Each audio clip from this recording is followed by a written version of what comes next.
नमस्कार दोस्तों, स्वागत है आपका चंपारण ऑनलाइन क्लासेस में। मैं विकास सर आज आप लोग पढ़ाने वाला हूं कक्षा 12वीं इतिहास का पहला अध्याय।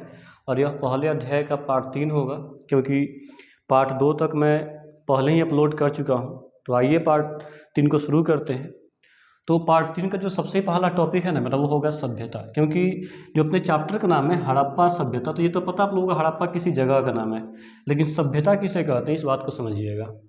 तो सभ्यता वह स्थान होता है कि जहाँ के लोगों का जीवन यापन उच्च स्तर का हो। मीन्स हमारे कहने का मतलब यह है कि सभ्यता आप वैसे स्थान को कह सकते हैं जहाँ के लोगों का जीवन यापन उच्च स्तर का हो, एक समाज हो और समाज में सारी व्यवस्थाएं उपलब्ध हो, उसे हम लोग सभ्यता कह सकते हैं। अब बात हो रहा है कि सभ्यता आखिरकार कितनी सभ्यता है। तो सभ्यता तो अनेक है, लेकिन प्राचीनतम सभ्यता का बात करें हम तो कुल प्राचीनतम सभ्यता जो है ना, 4 प्राचीनतम सभ्यता है। पहला आपका है हड़प्पा सभ्यता, दूसरा आपका है मेसोपोटामिया की सभ्यता, तीसरा है मिस्र की सभ्यता और चौथा है चीन की सभ्यता। अब बात करें हड़प्पा सभ्यता के संबंध में तो हड़प्पा सभ्यता जो है ना, वह सिंधु नदी के तट पर स्थित है।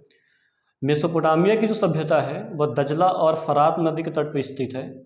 मिस्र की जो सभ्यता है वह नील नदी के तट पर स्थित है और चीन की जो सभ्यता है वह पीली नदी के तट पर स्थित है।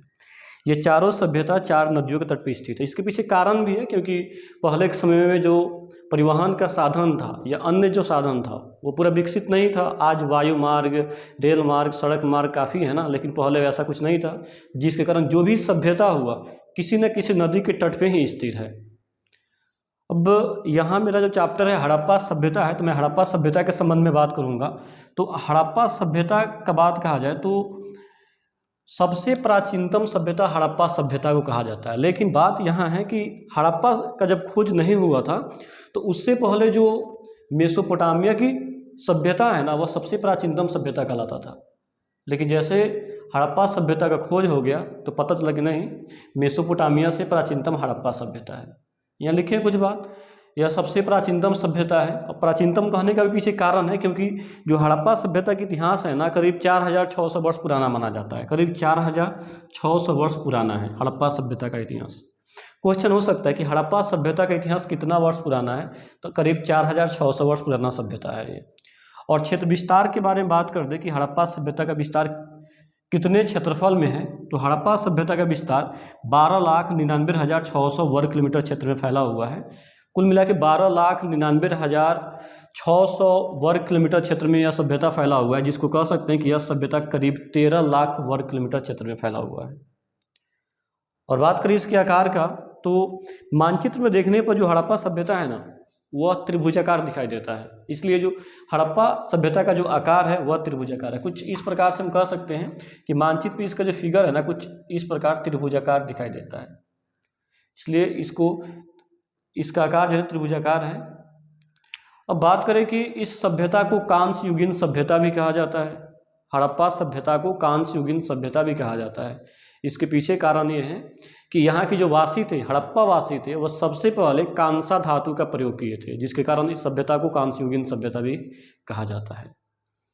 और भी कुछ बातें हैं हड़प्पा सभ्यता के संबंध में।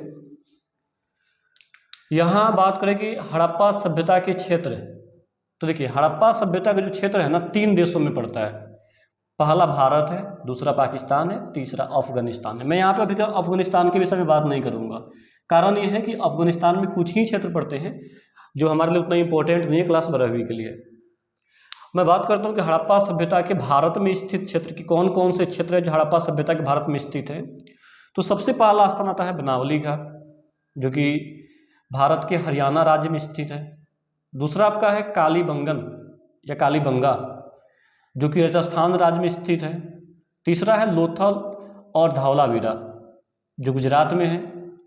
चौथा है रोपड़, जो कि पंजाब में है। और पांचवा है मांडा, जो जम्मू और कश्मीर में है। उसके बाद कुछ क्षेत्र जो हड़प्पा सभ्यता के हैं पाकिस्तान में स्थित हैं, जैसे सुतका गिंडोर, जो बलूचिस्तान में पड़ता है, ये पाकिस्तान के क्षेत्र हैं। मोहनजोदड़ो, जो कि सिंध क्षेत्र में पड़ता है।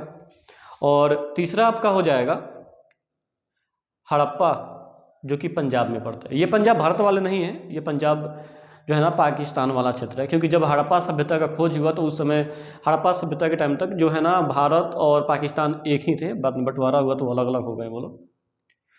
उसके बाद बात करें कि हड़प्पा सभ्यता की चारों दिशाओं में जो क्षेत्र है वो कहाँ कहाँ तक क्षेत्र विस्तार है, तो देखिए यहाँ बात करें हम, ये उत्तर में मांडा तक है जो जम्मू कश्मीर में है, दक्षिण में दायमाबाद तक है, उसके बाद पूरब में आलमगीरपुर तक है जो यूपी में है, और पश्चिम में सुतका गेंडोर तक है जो कि बलूचिस्तान में है। कुल मिलाकर के इस सभ्यता का विस्तार जो है ना चारों दिशा में कुछ इस प्रकार है। और बात करें कि इसका पूरब से पश्चिम तक करीब 1600 किलोमीटर क्षेत्र में फैला हुआ है, और उत्तर से दक्षिण की बात करें तो ये करीब 1400 वर्ग किलोमीटर क्षेत्र में फैला हुआ है, 1400 वर्ग किलोमीटर क्षेत्र में फैला हुआ है। धन्यवाद।